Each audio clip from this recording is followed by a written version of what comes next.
Hey, what's up everybody, and welcome to more Star Wars Battlefront. Today we're looking at the Battle of Jakku, which is a free DLC. For those of you that pre-ordered the game, you should be playing it today. For those of you that have not pre-ordered the game, that you should be getting this for free in a week's time.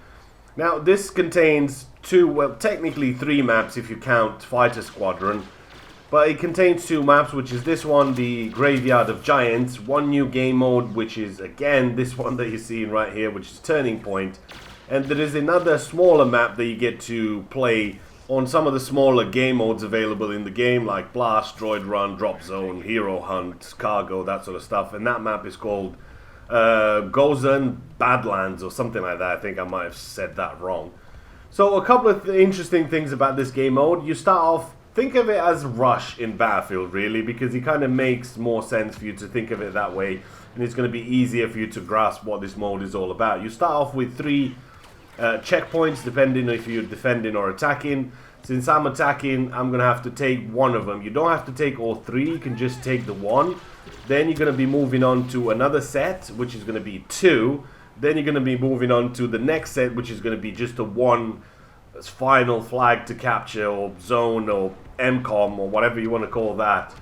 And that's going to be it. Well, the interesting at the end of that is, as you know, in Rush, things get really messy when you get to that last MCOM and everybody's defending.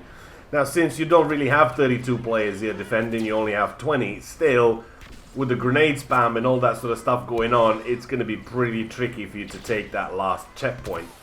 And the other thing which I find sort of interesting is, why do the rebels only have A-wings? There's a couple of A-wings that you can pick up on the ground, but I've never yet seen a TIE fighter or anything like that. So if you love flying in the game and you're a good pilot, then the only thing you have to worry about here is the occasional ATST and a couple of people locking you from the ground, but there is no actual TIE fighters on your ass. So you should be doing fairly well if you're a good pilot here. Now, a couple of sneaky things that I've noticed from this patch is, if maybe I didn't read the patch right, but the DL-44 and Barrage have been nerfed. The DL-44 is no longer a 2-hit kill, it's a 3-hit kill now. And Barrage just takes a little bit longer to explode, which is kind of making it useless now. For me personally, I've kind of stopped using it because it just doesn't make sense that you'd use it anymore. You'd use it to get out of a tight spot and all that sort of stuff, and it's not really doing it for me anymore. So I guess all that complaining and whatever, it worked, and there you go, nerf completed. If you still haven't bought the game yet, or you're thinking of getting it, there's a link in the description to my G2A page. You're going to get it a little bit cheaper. And since we got a couple of minutes left, I want to talk about The Force Awakens. Now, I've been a huge Star Wars fan for years. I've watched all of them many times. And there's a couple of things that I sort of have my own theories on, that what's going to happen in this one, what's going to be the plot, what's the story, and that sort of stuff. So hopefully there'll be some of you Star Wars fans out there will be sort of throwing out your own theories of what's going to happen in the movie. And this is going to be pure speculation, but hey, why not just have a little speculation, and hopefully some of that might come true. As for facts, we know there's going to be 30 years between Episode 6 and Episode 7.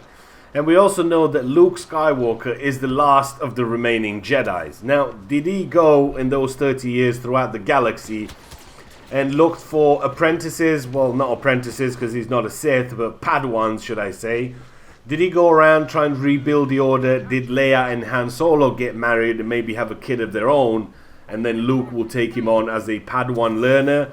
Or did he just simply retire in exile like most of these masters before him? And if you remember Obi-Wan, at the end of Episode 3, he basically heads out to Tatooine to look after it, you know what I mean? So it's one of those things where the Jedis do tend to go in exile a lot. I don't know why, but they do tend to do that quite a lot in a lot of the movies. And Yoda goes into exile, and there's just so many of them. Just exile seems to be just the way to go for the Jedis. If you fail doing something, that's it, my son, you're into exile. It's just that simple. So there's so many other questions I have. We know that the new characters will have to be introduced in somehow, and I think this is going to be the last one for the original actors that we know of. Obviously Han Solo, Leia, Luke Skywalker, they're getting pretty old, so they're not going to be able to make, maybe they're going to make another movie. They can still sort of go around doing that, but they're getting kind of old a little bit, and it's going to get increasingly difficult for them to be in the movies. But never say never. You never know what's going to happen these days, and you might see Luke, Han Solo, Leia, everybody come back for episode 8 and episode 9. You can film stuff in your bathroom nowadays, and they can just put it together, and it's going to look pretty cool in the movie. As for a shocking plot to episode 7, what if Han Solo and Leia did get married and had a kid, and Luke took him on as a Padawan learner, and eventually in those 30 years, it will turn to the dark side?